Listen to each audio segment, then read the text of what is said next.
1. Une flamme et c'est la fête. 2. Que des têtes allumées. 3. S'enjailler, c'est la quête, ce que t'as prévu annuler. Vive le triple filtre. Smoke weed every day. Bienvenue mes canailles sur Bud Thunder, premier podcast de Grower. On est parti pour cette deuxième partie sur les effets ou les terpènes. Donc, si t'as pas check la première partie, tu vas rien comprendre. Mes canailles, le concept, il a pas changé d'un poil. On est toujours une dizaine de passionnés connectés sur ce putain de Discord et on va parler de nos expériences. Donc ma gueule, ne crois pas qu'on détient la vérité. On parle juste de ce qu'on a vécu et de ce que l'on aime, avec un choix cornélien qui est: est-ce que tu préfères la gourmandise ou être stone dans ton canapé? Mais non, je déconne, on sait très bien que l'un ne va pas sans l'autre. Attention, petit disclaimer, dans tous nos contenus, vous pouvez retrouver au début quelques avertissements. Bah ouais les gars, parce que fumer du gaz à plus de 30% en taux de THC, c'est pas anodin, avec une mention spéciale pour les mineurs. Bon, parlons peu, parlons peu, on est à Barcelone et on se connecte sur le forum. Dans cette partie 2, on va continuer à se poser ce genre de questions. Et pourquoi, tu vas me dire? Tout simplement parce que les temps changent. Avec 50 ans de prohibition, le goût qu'elle pouvait nous donner, on en avait un peu rien à foutre. Il y a toujours eu des chasseurs de phéno, mais avant, c'était vraiment quelque chose de psychédélique. Tandis qu'aujourd'hui, ce serait plus du récréatif. Allez, on rejoint les copains sur le Discord. Merde, ouais, t'es où? En fait, je te posais la question sur les effets et les terps, qu'est-ce que tu cherchais?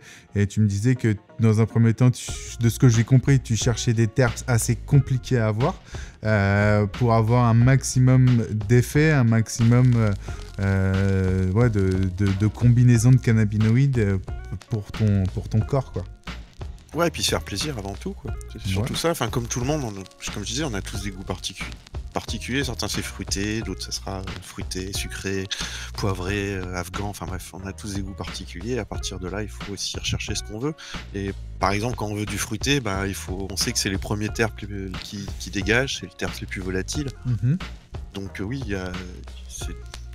y a forcément, après, la culture en est impactée. Il faut couper plus tôt ou faire un choix entre production et effet et terpènes. Ouais. Donc ouais, dans ce sens-là, il peut y avoir une recherche. Après, c'est très compliqué. Enfin, il faudra avoir des labos pour pouvoir vraiment cibler.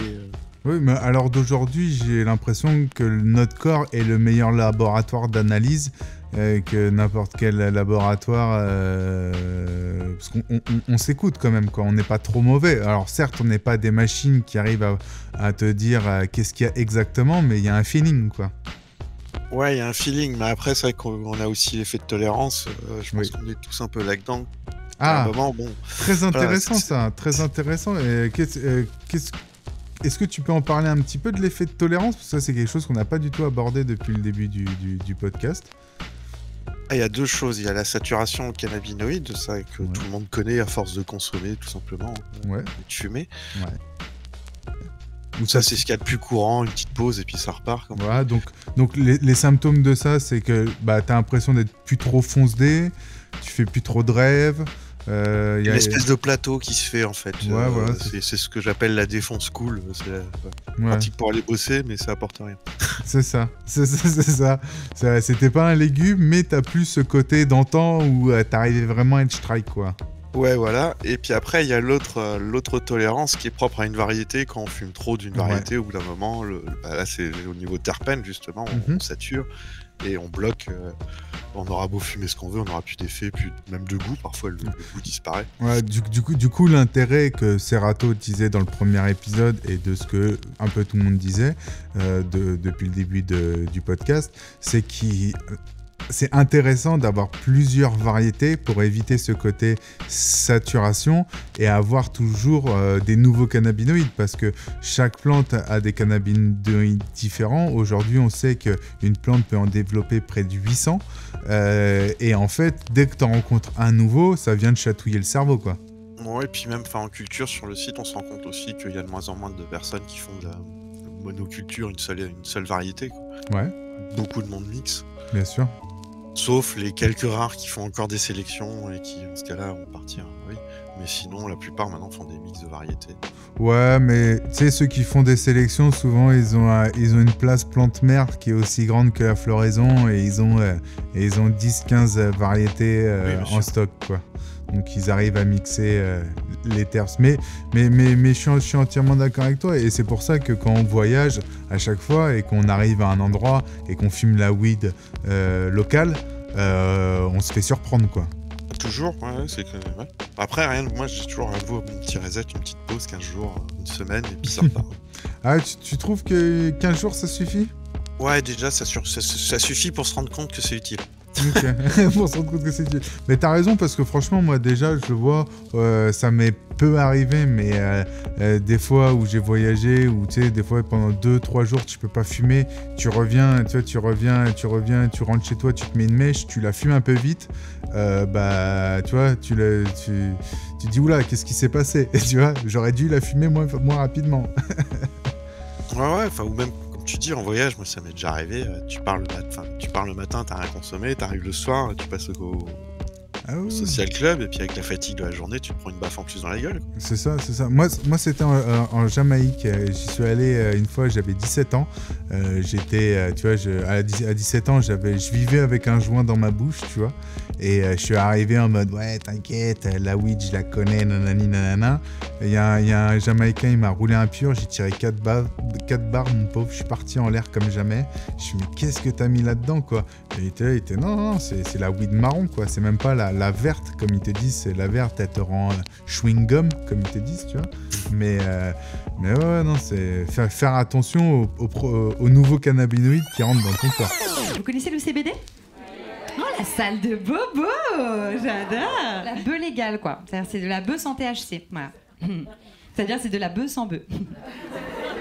C'est-à-dire c'est du persil. Je suis entièrement d'accord avec ça. Ouais, on peut toujours se faire surprendre, même quand on est un gros fumeur. Bien sûr. Je me suis fait avoir une année à la Spanabis comme ça. Je raconte l'anecdote pas maintenant, mais bref. Mais ouais.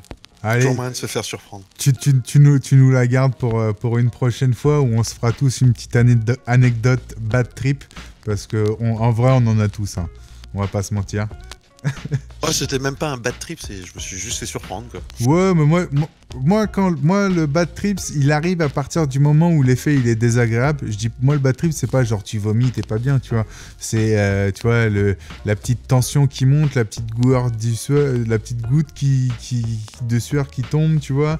On te pose une question, tu comprends plus ce qu'on t'a posé, est-ce qu'on t'a parlé en quelle langue, tu vois. C'est, moi le petit bad, il commence à arriver là, quoi, tu vois. Ouais, non, j'en étais pas là. C'est marrant. Moi, ça m'est arrivé. Ok. Et donc, bon, toi, ce qu'on comprend, c'est que toi, tu cherches quand même quelque chose d'assez complexe qui t'emmène vers des directions assez particulières. Comme tu nous disais, dans le premier épisode, à aller chercher des variétés africaines pour ce côté unique, quoi, un peu, en effet. Ouais, et puis en fait, je suis chanceux, je suis souvent sur Amsterdam ou souvent sur Barcelone. Ouais. Donc ouais, j'allais dire les classiques, mais ouais, je les connais, quoi. Donc après, il faut vraiment chercher quelque chose un peu particulier, sinon il n'y a pas d'intérêt. Ok. Ouais. Et qu'est-ce que Après, je reste fan de certains grands classiques, etc. Mais oui, si tu vas pas un peu chercher un petit truc différent, c'est comme la bouffe. Si tu te fais pas un peu plaisir de temps en temps, tu bouffes ton steak tous les jours à la fin. Bien sûr. Et pour que nos auditeurs ils comprennent un peu mieux de quoi tu parles et quelle est ta vision, quand tu dis classique, est-ce que tu peux nous dire quelques variétés et ce que ça représente ? Et quand tu nous dis d'autres choses un peu plus originales, qu'est-ce que c'est et qu'est-ce que ça représente aussi ? Ah, mais les classiques, on va dire par exemple les classiques hollandais, les amnésias, les skunks, les trucs comme ça. C'est très bon, c'est très. Quand on aime, il n'y a pas de souci, quoi. Mais après, oui, il vaut mieux aller. Je préfère aller chercher dans des petits coffees un peu excentrés. Le hash qu'il importe, où il va avoir 50 grammes de boulettes du pays, mais que c'est sûr que ça vient de là, ou de la jamaïcaine qui va être arrivée. Voilà. C'est du persil à 20 € le gramme, quand même. C'est pas un truc de fou. Je veux dire, aujourd'hui, on mange des yaourts sans lactose, du pain sans gluten, on fume de la drogue sans drogue. C'est génial, je trouve, pour une existence sans joie. Mais souvent, je me dis, mais comment les générations d'avant, elles doivent se foutre de notre gueule, franchement, avec nos drogues nulles. Vous imaginez si dans les années 70, on avait dit à quelqu'un, tu veux essayer le CBD? Le CB quoi? Le CBD, c'est comme le LSD, sauf que c'est pas les mêmes lettres et que c'est nul. Oh, attends, calme-toi, tu veux pas plutôt qu'on fasse une petite partouze? Je peux pas, je suis qu'à comptable. Putain, la Jamaïcaine, ça fait des années que j'en ai pas vu, quoi. Mais ouais, du coup, t'es un peu comme Pops. Tu dirais qu'il y a quand même des zones, on va dire, la weed typée un peu hollandaise, la weed typée un peu espagnole et la weed typée un peu américaine, quoi. Oui. Après, la hollandaise, c'est certainement la plus typée de tous parce qu'elle est... Enfin, ils ont toutes le même goût, quoi. Ouais, c'est ça. Elles ont toutes ce côté haze bizarre, quoi. Haze poivré. Je trouve que ça a une odeur de rose, quoi, un peu, des fois. Là où les Espagnols, les Américains, c'est un peu encore différent, mais c'est vrai que... Oui, il y a une homogénéité, de manière, ça se voit dans le travail. Les Américains, ils travaillent très très peu leurs souches. Si on regarde les dernières souches qui sont réellement à la mode, genre les Gorilla Glue et choses comme ça, qui sont sorties à un moment, qui ont fait un carton. Il n'y a pas eu de boule, il n'y a pas eu de boulot. C'est un phéno qui est popé au milieu d'un millier.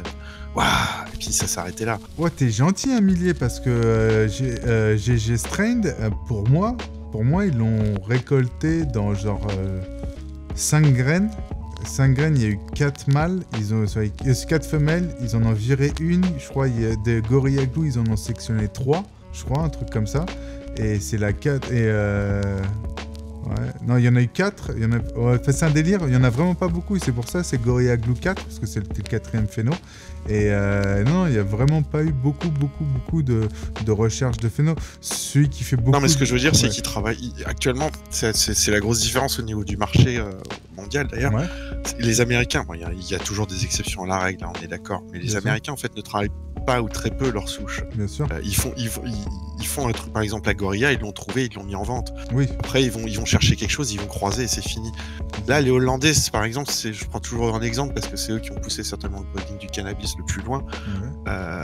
C'est les mecs qui font des croisements sur des générations et des générations. Ok, là, je sais ce que tu te dis. Comment ça, il n'y a même pas 15 minutes de podcast, il se fout de ma gueule. Eh non, le podcast en vrai il dure presque 1 heure. Et c'est à ça toutes les semaines, plus des vidéos. Là en ce moment on est sur la Spannabis 2023, la plus grande foire européenne. Et si tu veux check tout ça, t'as qu'une possibilité ma gueule. C'est d'être une canaille. Et en payant l'équivalent de 2 paquets de feuilles, tu as accès à tout notre contenu. Plus tout ce que je produis par semaine. Nanana. N'oubliez pas une chose mes canailles, c'est qu'avec la prohibition que l'on vit depuis plus de 50 ans, on a perdu tout notre savoir sur cette plante. À tel point que limite au Moyen-Âge, on la connaissait mieux qu'aujourd'hui. Donc c'est à vous de vous informer et de transmettre la bonne parole. Je sais, ça fait un peu religieux, mais avec toutes les conneries qu'on entend depuis ces 50 dernières années, je pense que cette plante va falloir la remettre à sa place. Et pour ça, il va falloir discuter, échanger, communiquer et apprendre ce que c'est le cannabis. Et moi le premier, c'est pour ça que j'y travaille tous les jours.